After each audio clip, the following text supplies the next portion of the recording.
Hello, beautiful people. I hope you guys are having a wonderful day today.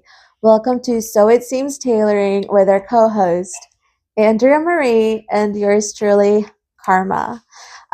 Today, we will be discussing basically a conclusion of what formal April is. And I'm going to turn it over to my co host, Andrea, to start off with what is formal April? We had that question so many times last month. I mean, people that would walk through the door, first of all, we framed it as are having a special event all month long.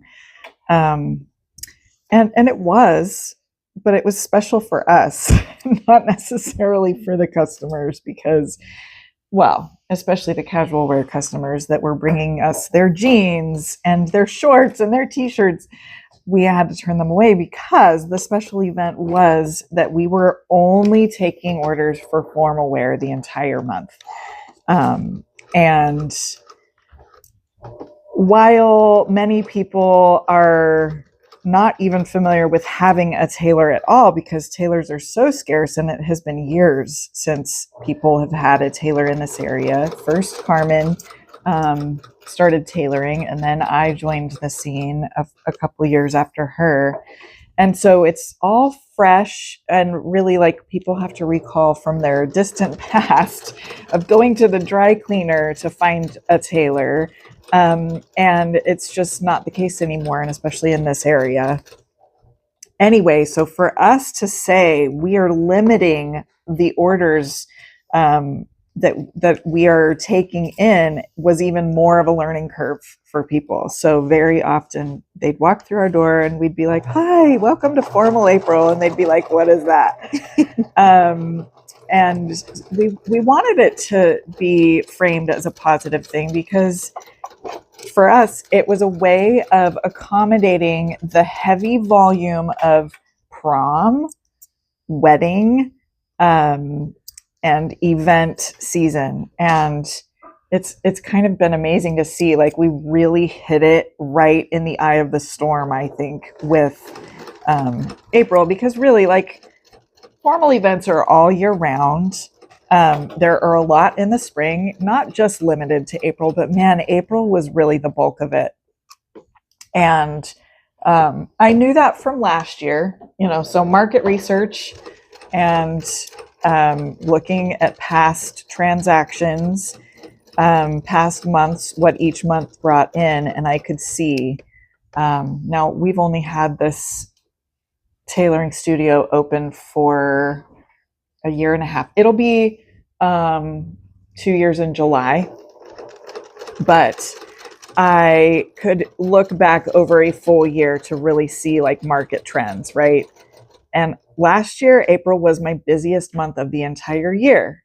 And I had to ask myself why. And of course, it was all of these formal events and prom. When I say prom, we have like 5 or 6 high schools in the area that we were altering dresses for, all in the same month. They all choose to have prom in the same part of the year within like a 2-week spread of time. And so the workload dramatically increased last year. Now that is before word got out that I even existed. So this year we have about 30 to 40% more customers coming through the door. And I just was like really anticipating, what is this April going to be like? And to head that up, I just kind of took the bull by the horns and made a very bold decision. Really, it's to shut out anybody that has casual wear, right? But we framed it as we are taking in formal wear only because we have limited storage space, and that's true with some of these gowns that were coming in that were humongous, and we'll get to that because that was a trend that we noticed this year. But I think it was the best idea I've ever had for this business. I would agree. I think I was feeling a little bit more like experimental this year to really kind of take control back a little bit, for lack of a better way to say it. But And you were doing it a couple years prior to me. Mhm. So you saw the same thing with April, correct? Yes, correct. And so when I pitched the idea to the whole team, everybody really loved the idea. It was a little bit risky because I was like, am I going to lose a lot of business? And actually, now that it's May, I can look back at the month and see that I had exactly the same amount of business coming in as I did in the last 2 months. Average. So we did not lose business. We just kind of managed the surge or the swell of gowns and suits and all of that coming in. So I don't know. Do you think it was a good idea, Carmen? I love the idea, and let me tell you why. So, one thing that many people don't get to see from our end is the actual overwhelming of just the sheer amount that you may have on the rack. Yeah, that's true because it's hidden from the public. It is hidden, and people don't see, sometimes what you might think is a hem on a formal gown. I was surprised. I think I timed myself. It took me almost 20 minutes to hem one layer Yeah. of a dress. And as you said, we saw our trend this year. Not all the dresses have 1, 2 layers. We're talking about multiple layers. Yeah. And I love the idea because you're right. It helped manage the surge that we were going to get in. Yeah. It also helped us manage our own emotions of being frantic and panic. Yes, that's true. Because if you're telling me we made the same amount as if you would all the other months, just taking formal, imagine if we would have allowed the floodgates to be wide open and had casual in the mix. We said that a couple times, like what would be happening right now if we were also taking casual wear. And I think Natalie was right. She said we probably would have had to close for a week just to catch up. Yes. And that made me feel like this is worth it because when we're talking about formal April, we're talking about big events in people's lives. We're talking about prom, these memorable moments, right? These cultural moments for these children and weddings. And yes, we always have a groom. Every single season, we have a groom that waits till the last minute to get his suit tailored. When I say last minute, I mean like 2 days before the wedding. Yeah, it's a thing and it's real. And so I wanted to be there for people this year in a way that I sometimes wasn't able to last year. I remember having to turn away cute little prom kids, and I really hated that. I did not want to repeat that this year. So I think it was worthwhile. I think we are going to do it again for sure in April, and we're even considering doing it in October because that is another heavy moment for, again, weddings. It's kind of funny because it's like a 6-month flip, right? And it's probably because of the time of year. That usually is the best time of year in North Carolina for weather-wise. For some of these events.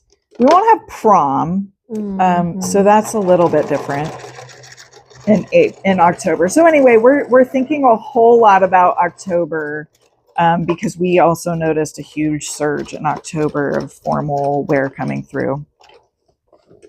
And it just kind of, like you said, it eliminated some of that frantic feeling on our end, which I think customers totally feel when they walk through the door. If there's like 5 people waiting in the lobby for their turn to try on, we're running around like chickens with our heads cut off. And, like that vibe definitely gets transferred to the customer. And just like, it's not ideal. I don't love an environment like that, nor does the customer. So, but it does create like some discomfort in the community that really wants their jeans for the trip they have in April. We saw a little bit of that.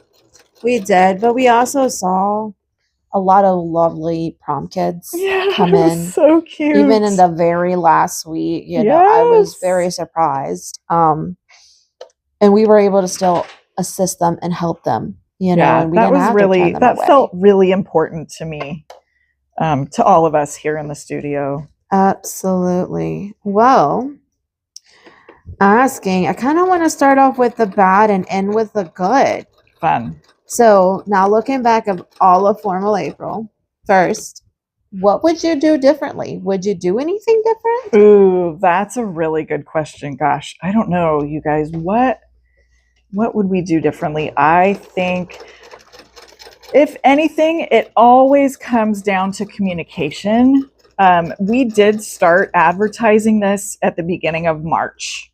So we had one full month where we were telling people, this is what we're going to do. Just want to let you know, in case you want to plan your outfits or, you know, whatever. We hit it pretty hard in March, and I think we could improve and do it even further back. Like, we might even start in January and just get it on people's radars. I usually, when there is something that I feel could be an obvious improvement, it boils down to communication. So I think I would do that a little differently. I'm proud of how far back, you know, we thought to do it and put it on people's radars. And also, I think we could definitely improve upon that.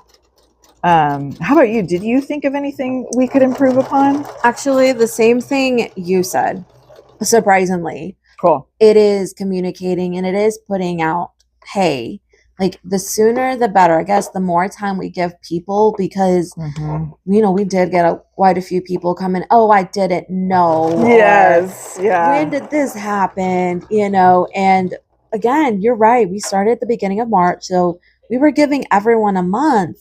Maybe that wasn't enough time for people to plan around it. I think so, because how often do you check your tailor's website or their voicemail, or, you know, some people that maybe only come every 4 months might not think to look at those things and might be surprised. And we did find that definitely throughout the month, that there was a small percentage of people that it just didn't quite reach. So I would definitely do that a little differently. Now that we've done it, those people know that we're going to do it again, you know, and might be a little bit more apt to check in with us and check all the channels that we do use to communicate with the customers. But there might also always be a percentage of people that just the memo does not make it.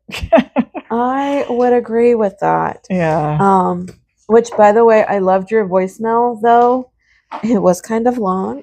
It was so long, it didn't leave the customers very much time to leave their own messages. So it was kind of funny. We had so many cut off messages throughout the month. Funny but not funny. I won't do that again either. So we'll do better with communication. I think that's the number one thing. I also think the other thing that we could do better, or not even do better, but I like the fact that we had the priority rack available, and the priority available for, you know, some of our customers, especially the groom. I think the groom needed it like that same week, and he did. Dude, I remember he came in, he's like, I know. And it's just, I love it because he already knew. And then we all laughed. It's just like, sure enough. And then we were like, but it's okay because we're ready. We're prepared. We're not going to turn you away because it's Formal April. Correct. And I think the other thing would be, honestly, and this might not even be much, but it's an issue regardless, storage. Oh, yeah. Okay. Because we did have a lot of gowns, and I think this is like perfect to transition into, but we had a lot of gowns that were kind of heavy. Yeah. That had multiple layers. And you could definitely see the bag was not flat. It was bulging. Yes. And we've had several, which that's, I think, part of the trend this year as well, was the multiple layer. Oh my gosh, the dress. Trends. Yes, talk about the trends, Carmen. Okay. You pinpointed them quicker than anybody else. Well, I guess I kind of did. You did. First off, we noticed lots and lots of layers. I mean, we're talking about 3+ layers. Yeah. I worked on a teal one that had like the tier one, but I like the one that you worked on. We called it the jellyfish. It was like the Man o' War jellyfish dress, Yeah. and it was so unique because it had a filament in the hem, and it was Yeah. like making it kind of difficult because it's also a rolled hem. So for you guys Right. that don't know, a rolled hem is that 1/8 of an inch hem that you see on some of these dresses that Yeah. is very tightly rolled, and it looks so nice. It makes the dress hem look so nice. However, there's a madness to that. There is a madness And to on top that. of that, like it's a sweet spot the way that like there's a certain technique that you have to hold the fabric to achieve that. And then you're Yes. adding a filament. You're adding something in between that that has no grip, that was slippery. It was wild because Yes. rolled hems, when it's that tiny 1/8 of an inch, are often used on delicate fabrics. We have it a lot on organzas or chiffons. The sheer, the fray, those really tough fabrics that are really difficult to work with in the first place. And then you add a filament. Okay, yeah, like just add a filament to that. And it's like, which is like, it was like a plastic wire almost. Like, or like a really, think of like a really super thick fishing line. It had that kind of a bendy but wiry feel to it. So it was not easy. No, it was not. It was very frustrating. Yeah. It was actually very frustrating for me to watch you do it. And I wasn't even doing it. And I was frustrated myself. You were just like, okay, good luck over there. But then also, Isabel worked on this orange tulle one. Oh my gosh. Which, by the way, guys, I'm sorry I didn't introduce. Isabel's in the background. Isabel, Hi. can you hear her? Isabel's the best. She's over here. She took the brunt of a lot of these dresses, and you might see it on Andrea's Instagram if you follow her. She has a picture of Isabel literally working on that orange dress. Yeah. And it was one of those where I looked at it and I was like, yeah, no. Nuts. Yeah. Because it was, again. Layers upon layers upon layers. So these prom gowns this year really were the amount of work that a lot of our bridal gowns are. It was Isabel's confirming.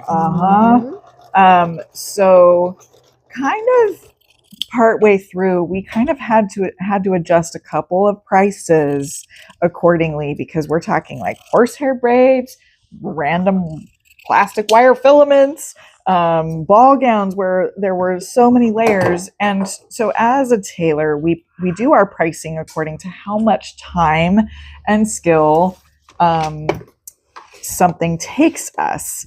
And so we kind of like were wide-eyed when some of these dresses came through the door and started having to refer to some of our bridal prices. So that was a very much so learning experience from this year that I feel like we're a little bit more prepared for if we do it again. Because we just did not expect these trends either.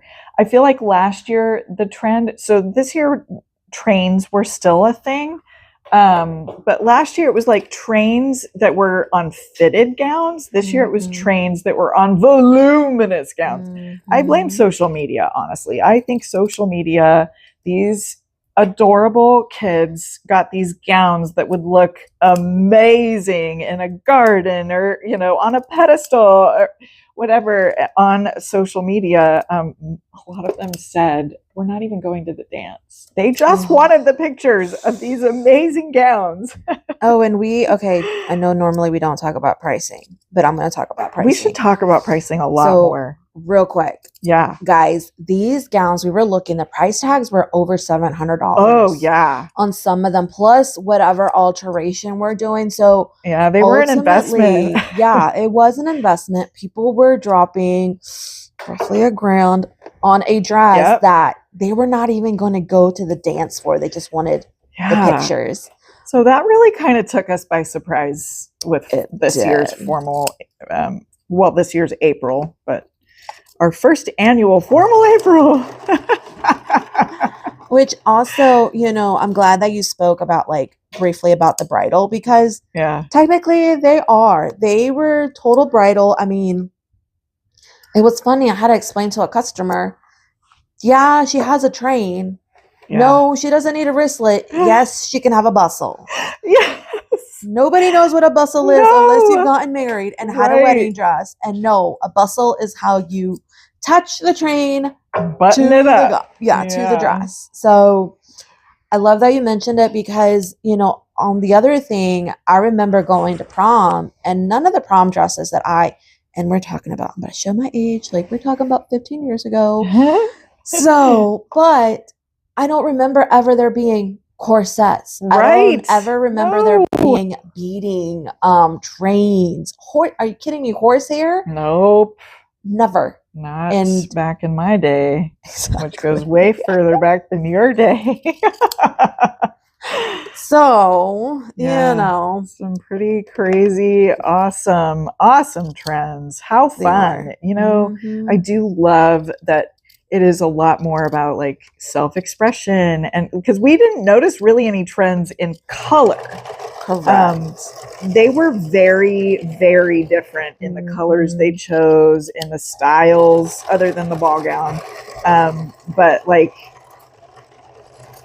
it felt more creative than bridal, honestly, because bridal is like white and sometimes black and sometimes colorful embroidery. But like prom, like the one you mentioned with Isabel, that was like the brightest orange I've ever. That was safety orange. Yes, it was like sequins and applique and layers, and it was really pretty.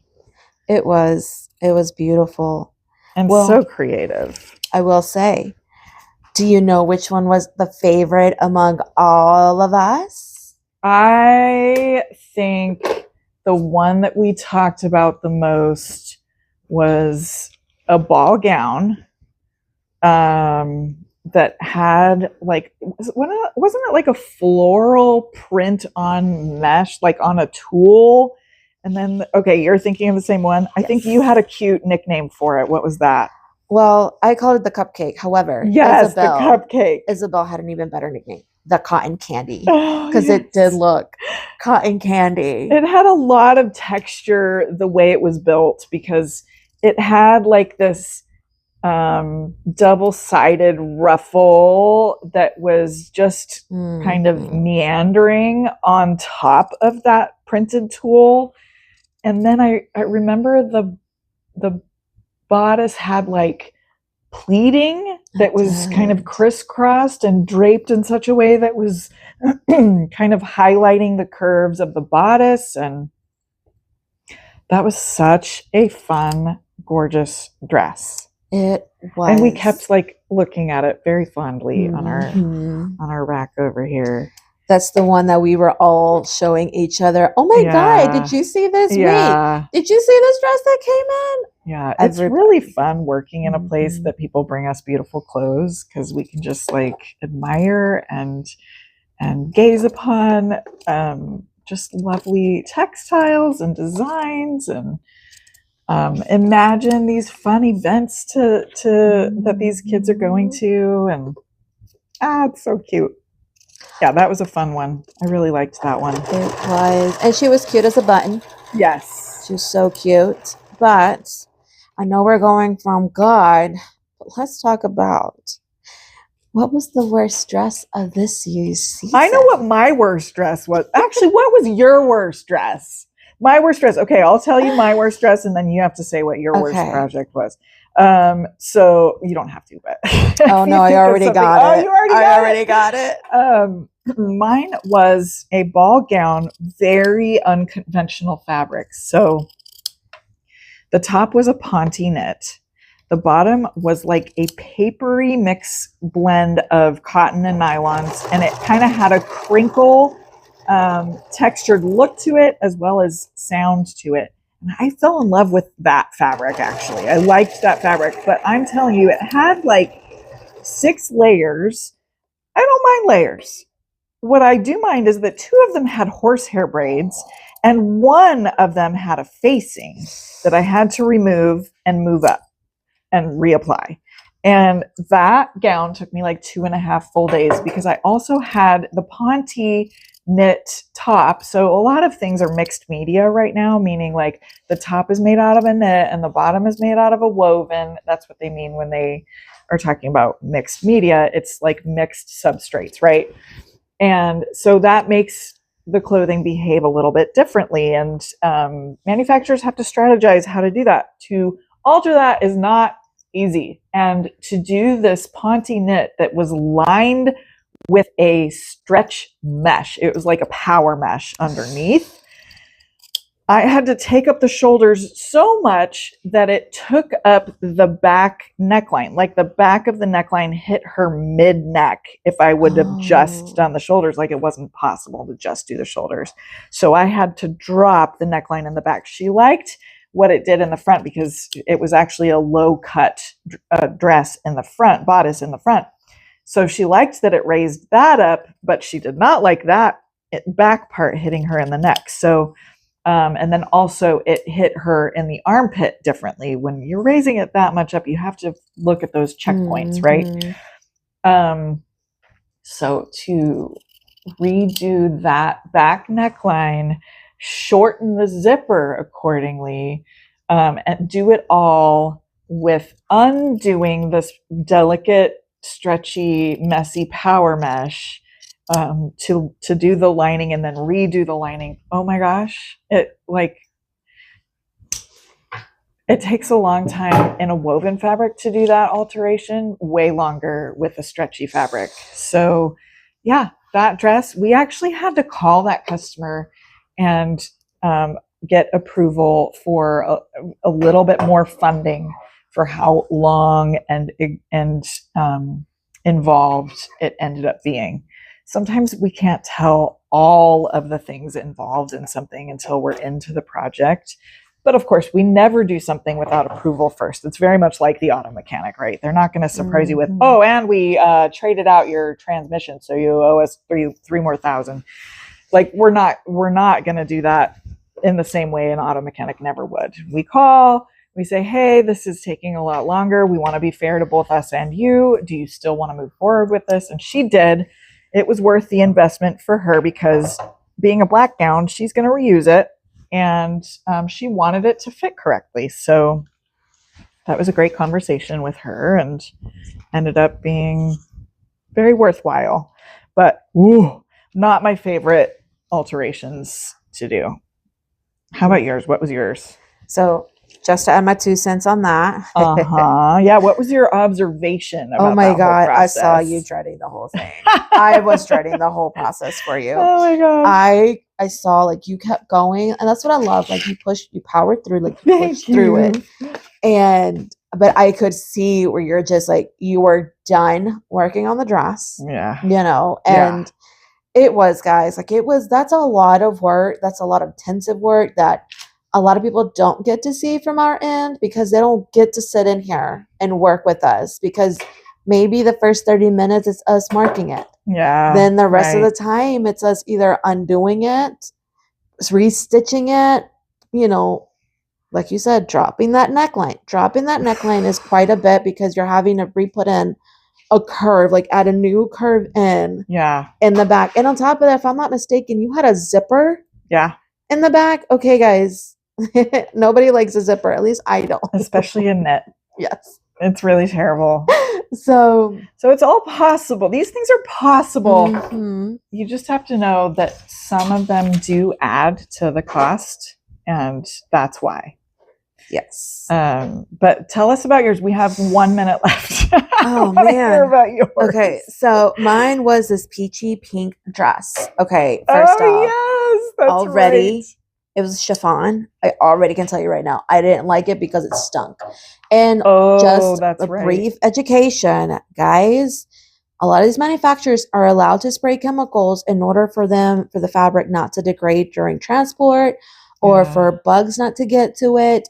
Like, do your research. But there's a lot of chemicals that go into this. And what we noticed is there were bits and spritz of this blue, it looked like a blue spray that actually contained what smelled like pneumonia. So at the end of me finishing that, I got like a wince headache because it was just very powerful. Yeah. It was, I believe it was what, 2 layers? 2 layers of chiffon. It was 3 layers. 3 layers of chiffon that we had to go through, and it was cut on the bias. Yeah. I cut it, but it seemed like it was already like uneven. It was so when we started it out. So luckily I did the hem. I think it took me over a day to finish because it did not want to cooperate with me. Yeah. And no, guys, it's not because I don't know how to do a ribbon hem. Because after that one, I did ribbon hems on multiple other dresses. No problem. It was the fabric. It was very, very low quality fabric, which is also maybe why it needed the spray. Correct. Because manufacturers do that to compensate sometimes for low quality fabric to make it feel softer or smoother, or we can do that. That'll be a whole episode on its own.